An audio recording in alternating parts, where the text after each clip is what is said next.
अनुवांशिक अभियांत्रिकी में काम आने वाले अन्य एंजाइम हैं उनका अध्ययन करेंगे।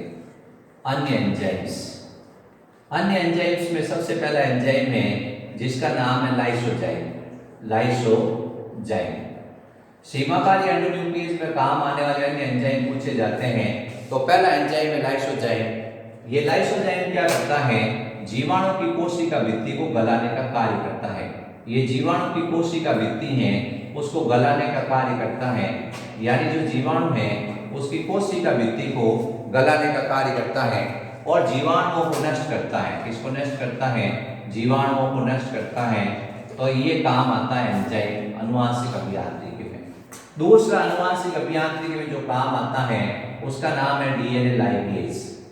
ये डीएनए के छोटे छोटे खंडों को जोड़ता है। ये डीएनए के जो खंड है जिसको सीमाकारी एंडोन्यूक्लियस ने काटा है उन डीएनए के खंडों को जोड़ने का कार्य करता है।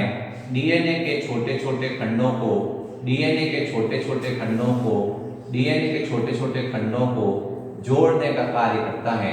सवाल आता है डीएनए लाइगेज क्या करता है, ये फास्फोडाइएस्टर बंध बनाता है। फास्फोडाइएस्टर बंध बनाता है और डीएनए के छोटे छोटे खंडों को जोड़ देता है जिनको अपन ओकाजाकी खंड कहते हैं, या नॉर्मल आपके पास में जो उपयोगी डीएनए है उसको जोड़ने का कार्य करता है। तीसरा एंजाइम है क्षारीय फास्फेटेज। तीसरा एंजाइम होता है जिसका नाम होता है क्षारीय फास्फेटेज। ये क्षारीय फास्फेटेज एंजाइम एक ऐसा एंजाइम होता है जो कि डीएनए, ये प्लाज्मिड के वर्ताकार रहने की प्रवृत्ति होती है। प्लाज्मिड के कैसे रहने की प्रवृत्ति होती है, वर्ताकार रहने की प्रवृत्ति होती है। ये प्लाज्मिड है, इसके वर्ताकार रहने की प्रवृत्ति है। तो ये क्या करता है, पांचवी स्थिति से फास्फोडाइएस्टर बंध को तोड़ देता है। पांचवी स्थिति से फास्फोडाइएस्टर बंध को तोड़ देता है जिसके कारण ये प्लाज्मिड कैसा हो जाता है, रेखीय हो जाता है। तो ये प्लाज्मिड में क्या किया इसने कि पांचवी स्थिति से फास्फोडाइएस्टर बंध को तोड़ दिया जिससे प्लाज्मिड कैसा हो गया, रेखीय। तो पहला एंजाइम है लाइसोजाइम एंजाइम। लाइसोजाइम एंजाइम का काम है जीवाणु की कोशिका भित्ति को गलाना और जीवाणुओं को नष्ट करना। दूसरा एंजाइम है डीएनए लाइगेज। ये डीएनए के छोटे छोटे खंडों को जोड़ने का कार्य करता है, फास्फोडाइएस्टर बंध बनाता है। ये तोड़ता है फास्फोडाइएस्टर बंध को, ये तोड़ता है और ये क्या करता है, बनाता है। ये अपने को ध्यान रखना है, ठीक है। और ये क्षारीय फास्फेटेज प्लाज्मिड के वर्ताकार रहने की प्रवृत्ति होती है। ये पांचवी स्थिति से क्या करता है, फास्फोडाइएस्टर बंध को तोड़ देता है जिससे प्लाज्मिड क्या हो जाता है, वर्ताकार से रेखीय हो जाता है। अब उसके बाद चौथा एंजाइम है जिसका नाम है डीएनए पर निर्भर डीएनए पॉलीमरेज। डीएनए पर निर्भर डीएनए पॉलीमरेज। अपने को पता है ये डीएनए है, इससे डीएनए बनेगा। इसको अपन क्या कहते हैं, डीएनए का प्रतिकृतिकरण कहते हैं। इसको अपन क्या कहते हैं, डीएनए का प्रतिकृतिकरण। डीएनए से डीएनए बनता है, इसको डीएनए का प्रतिकृतिकरण कहते हैं। इसमें जो एंजाइम काम आता है उसका नाम होता है डीएनए पॉलीमरेज। इसमें जो एंजाइम काम आता है उसका नाम होता है डीएनए पॉलीमरेज। ये ध्यान रखना है। और इसमें डीएनए टेम्पलेट की तरह काम करती है। डीएनए किसकी तरह काम करेगी, टेम्पलेट की तरह काम करेगी और उसके ऊपर नया डीएनए बनेगा।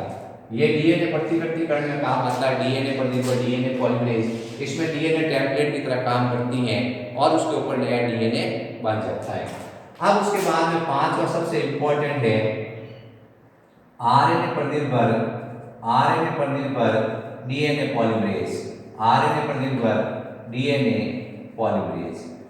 इस एंजाइम का एक और नाम है, इस एंजाइम का नाम होता है रिवर्स ट्रांसक्रिप्शन, यानी रिवर्स ट्रांसक्रिप्टेज एंजाइम भी कहते हैं इसको, रिवर्स ट्रांसक्रिप्टेज। ये सबसे इंपॉर्टेंट एंजाइम है। पूछा जाता है रिवर्स ट्रांसक्रिप्टेज एंजाइम क्या है। ऐसा एंजाइम जो कि डीएनए से आरएनए बनाएगा। अपने को पता है, सॉरी आरएनए से डीएनए बनाएगा। अपने को पता है डीएनए से डीएनए बनता है, इस क्रिया को कहते हैं प्रतिकृतिकरण। डीएनए से डीएनए बनता है, इस क्रिया को कहते हैं प्रतिकृतिकरण। और डीएनए से फिर आरएनए बनता है, इस क्रिया को अपन कहते हैं अनुलेखन। अनुलेखन या इसको कहा जाता है ट्रांसक्रिप्शन। ट्रांसक्रिप्शन। ये सवाल आता है डीएनए से डीएनए बनता है, इसको क्या कहते हैं, प्रतिकृतिकरण। और डीएनए से आरएनए बनता है, इसको कहते हैं अनुलेखन। और आरएनए से प्रोटीन बनता है, इसको क्या कहते हैं, अनुवादन। क्या कहते हैं, अनुवादन यानी ट्रांसलेशन।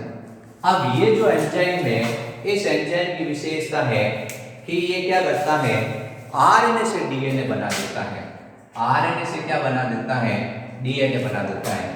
इस एंजाइम की विशेषता है आरएनए पर निर्भर डीएनए पॉलीमरेज। इसमें ये आरएनए है, ये टेम्पलेट की तरह काम करती है।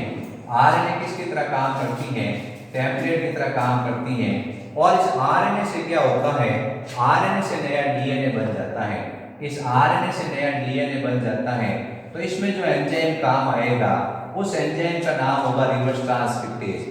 इस क्रिया को क्या कहते हैं, इस क्रिया को अपन कहते हैं रिवर्स ट्रांसक्रिप्शन। उल्टी क्रिया हुई है, ट्रांसक्रिप्शन की उल्टी हुई है, इसलिए इसका नाम हो जाता है reverse transcription. Reverse transcription, reverse transcription का मतलब है व्युत्क्रम अनुलेखन। व्युत्क्रम अनुलेखन, ठीक है बच्चों। तो आपसे पूछा गया कि भाई अनुवांशिक अभियांत्रिकी में कौन कौन से एंजाइम काम आते हैं। सबसे पहला काम आता है लाइसोजाइम। लाइसोजाइम की विशेषता है कि ये जीवाणु की कोशिका भित्ति को गलाता है और जीवाणुओं को नष्ट करता है।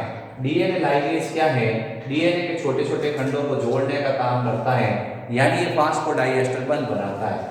फिर उसके बाद क्षारीय फास्फेटेज एंजाइम क्या है, क्षारीय फास्फेटेज एंजाइम एक ऐसा एंजाइम होता है, प्लाज्मिड के वर्ताकार RNA की प्रवृत्ति होती है।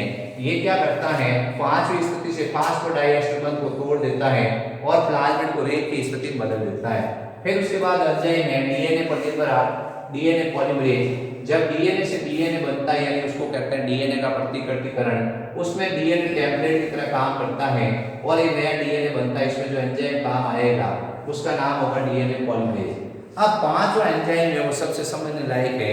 सवाल सीधा आता है कि ऐसा कौन सा एंजाइम है जो रिवर्स ट्रांसक्रिप्टेज एंजाइम के नाम से जाना जाता है। ऐसा कौन सा एंजाइम है जिससे आरएनए से डीएनए बनेगा। तो ये ध्यान रखना है, आरएनए पर निर्भर डीएनए पॉलीमरेज एंजाइम। इसमें आरएनए टेम्पलेट की तरह काम कर रहा है और उससे डीएनए बन रहा है। टेमिन और वॉल्टमैन ने बताया था कि ये अनुवांशिक सूचना एक दिशा में प्रवाहित होती है, लेकिन एचआईवी विषाणु है वो इसके अपवाद होते हैं। एचआईवी विषाणु में क्या होता है, इस एचआईवी विषाणु के अंदर अनुवांशिक पदार्थ आरएनए होता है। इस आरएनए से वापस क्या बनता है, डीएनए बनता है। तो इस तरह से विक्रम अनुलेखन क्रिया हो जाती है, यानी आरएनए टेम्पलेट की तरह काम करता है और उससे नया डीएनए बन जाता है। तो ये आपको समझ में आ गया होगा अनुवांशिक अभियांत्रिकी में। तो इस वीडियो को लाइक, शेयर और सब्सक्राइब करें और ज़्यादा से ज़्यादा कमेंट करें। और जो भी चीज़ समझ में नहीं आती आप कमेंट बॉक्स में लिखें, मैं आपको समझाने की कोशिश करूँगा वापस।